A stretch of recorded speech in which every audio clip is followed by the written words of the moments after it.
清洁工当上警察的第一天，竟然把孩子带到了案发现场。负责办案的达克惊呆了，一具没穿衣服的尸体就躺在浴缸里，这让孩子看见合适吗？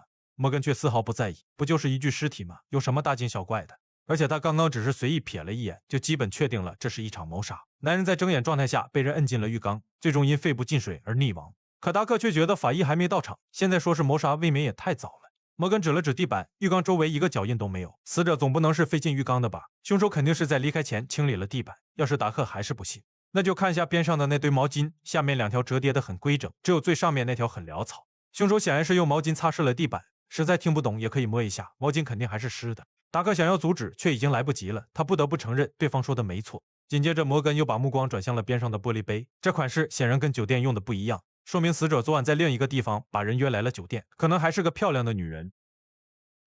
Pure spéculation. C'est drôle, hein. C'est vrai que c'est exactement ce qu'on a dit pendant des années à Einstein sur sa théorie de la relativité. Vous savez ça? Einstein, rien que ça. 摩根却只是笑了笑，要验证也很简单，死者裤兜里就有身份证，只要去附近的酒吧排查一下，就能知道他说的对不对了。Seul? Avec une femme.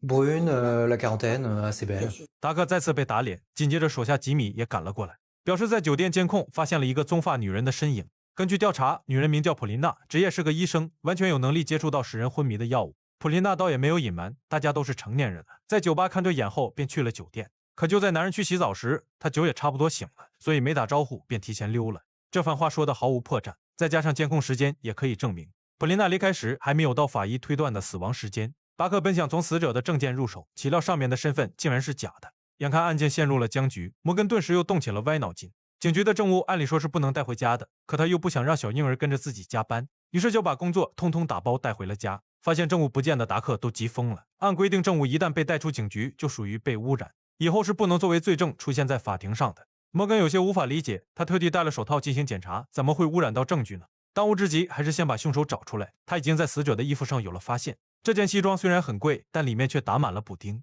真正的有钱人是不会进行缝补的，而且上面的针线活也很特别。摩根记得之前在裁缝店打工时，有个来自马达加斯加的同事，他们那认为一旦交叉进行缝线，就会让穿戴者怀上双胞胎，而双胞胎在当地被认为会带来厄运，所以只要查一下本地的马达加斯加裁缝，就能得知死者的真实身份了。Pensez sérieusement que j'ai un fichier ethnique des retoucheurs de l'île? 摩根顿时笑了，要是警方查不到的话，那就只能去网上搜了。马达加斯加人都喜欢用自己名字作为店名，偏偏他们的名字还特别长，所以找起来很容易。可搜着搜着，摩根突然有点出戏，觉得自己有点像在演犯罪现场调查。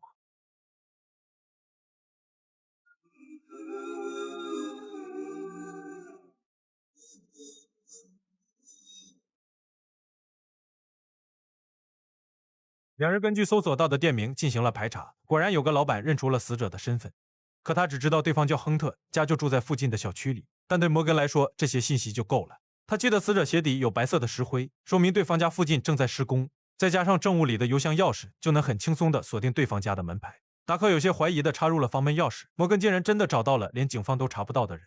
出来迎接的是亨特的妻子和女儿。面对达克拿出的酒店照片，妻子很意外，亨特在家里一直都是老实人的形象，而且过几天就是女儿的生日了，对方还提前送了礼物。摩根有些无法理解，亨特这种渣男死了就算了，达克为什么要这么讨人厌，故意把对方偷情的照片给妻子看呢？可摩根虽然智商160，在一些办案技巧上就不如达克了。出示全人的照片是为了测试妻子是否知情，从而排除情杀的可能。两人在这件事上显然有不同的意见，但达克也知道自己吵不过对方，只好下了逐客令。Au revoir, à demain, à l'heure et sans bébé. 可摩根刚走出去2步，竟又回来了。吵归吵，闹归闹，他觉得亨特显然在隐瞒什么，出个轨而已，也没必要伪造身份吧。等到了第2天，摩根这回没有带孩子来上班，只是带了一大包零食。达克无奈地看了对方一眼，他们现在可是在寻找一个杀人凶手，边吃边聊合适吗？吉米伸向零食的手顿时停住了，不过老实说，这零食还挺好吃的。经过法医的检验，案发现场的杯子里发现了残留的丁内酯，这东西常用于轮毂洗涤剂，同时也是一种廉价致幻剂。亨特应该就是药效发作后溺亡的。监控显示，普琳娜8点半离开了房间，而死亡时间是在9点半到10点半之间，中间没有其他人进入房间。凶手是怎么作案的呢？ Le tueur est passé par la fenêtre. 达克顿时皱起了眉。酒店房间在4楼，而且一般不会打开。然而摩根却记得案发现场的窗帘有轻微晃动，应该是被人打开了的。达克也怕再次被打脸，当即让吉米再次去现场查探了一番。可就在散会前，另一位女警达芙妮却悄悄把手伸向了零食。事情果然跟摩根预料的一样，在窗户边缘发现了疑似镁粉的粉末，这是攀岩运动中常用到的防滑粉。在确定了凶手的作案方式后，达芙妮又查到了亨特的银行流水，上面显示有一笔8万欧元的资金入账，这显然是一笔巨款。根据转账者的姓名，众人在疗养院找到了一位老人。此时亨特的真实身份已经很明了了，就是个不停伪装身份骗取女性钱财的骗子。老人有轻微的痴呆，一直以为自己跟亨特是真爱，前不久还转了对方8万欧元，说是准备去度蜜月的钱。老人的儿子也很气愤，显然也明白母亲遇到了骗子。虽然明确了死者的身份和死因，可对于凶手是谁，众人还是毫无头绪。就在这天晚上，摩根下班后又独自来到了死者家中。他记得小女孩的生日还没到，所以亨特为什么要提前送礼物呢？小女孩很听话，听说是警察叔叔要用，立刻把生日礼物拿了出来。摩根在熊肚子里发现了一捆钞票，他本想把玩具借走，岂料小女孩却突然问了他一个问题。Quand on est mort, c'est pour toujours? 摩根一时间也不知道该如何回答。亨特跟家人的感情显然很好，但要判定一个人是否死亡，不光是看其是不是还活在世上，还要看其是不是被人忘记。就在翻阅女孩的过往照片时，摩根意外发现了一个熟悉的纹身，同样的发财图案，他在酒保的身上也看见过。达克被摩根约到了酒吧，他本以为是要探讨案情，岂料摩根却趁着酒保上酒时，表示自己已经找到了凶手。随着照片被放在了吧台上，酒保立刻意识到了大事不妙。可达克虽然查案不行，抓人的技巧却是一流的。